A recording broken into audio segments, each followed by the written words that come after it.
The Festival by H.P. Lovecraft. Now, I really enjoyed this story. It's very much like, say, A Wicker Man, both of them. Be it the original film from the 1970s and the fantastically horrible 2006, 2007 Nicolas Cage mess of a movie where he's screaming about inquiries about burnt stuffed animals, drop-kicking women wearing a bear suit while drop-kicking women, and being attacked by the bees and being hobbled, which makes me cringe. But this is a great tale, very much the occult town of bizarre pagan-like rituals, and this was probably, I think, please correct me if you're more of a Lovecraftian file than I am myself, I believe what I've read up, this is the first chronological appearance of the Necronomicon, first mentioning in this one, but I believe, because Lovecraft didn't write one story at a time, he was writing lots of stories, always coming back to them and improving them. He was like a multitasker with his writings, and he always kept a couple away in a drawer if they got rejected from a magazine. Then he would resend it to the magazine, saying these changes I've made if the story got rejected. That's what happened with Call of Cthulhu. It got rejected the first time, and he waited a couple months, and he sent it back, and he said, I made all these changes, but he didn't.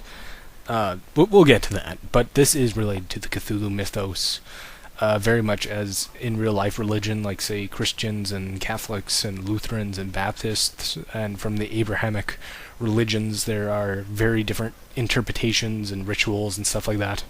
They say the big difference between a cult and a religion is if the leader is still alive. If the leader is still alive, it's a cult.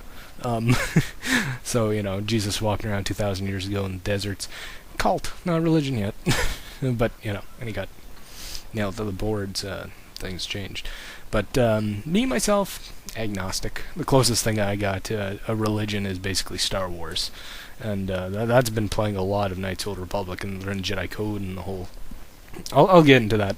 I'll make a whole video about explaining the Jedi, explaining the Force, and explaining the Sith, and all that. I'm a big Star Wars geek, what have you.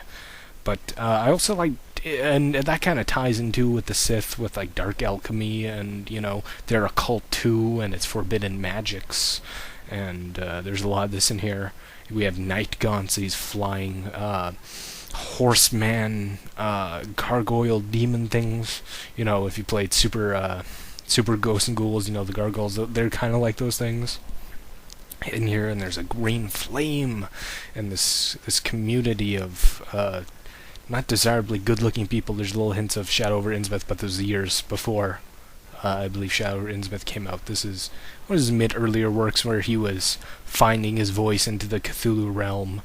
And there's many other references, and I believe this was one of the first books that mentioned Arkham, and if you're a Batman fan or vaguely know, what Arkham is. It's Arkham Asylum, Arkham Sanitarium, of crazy folk, and I think that's very apropos and makes sense because Lovecraft, one of the main themes in that is going bonkers, and going bonkers from forbidden knowledge, and seeking a truth.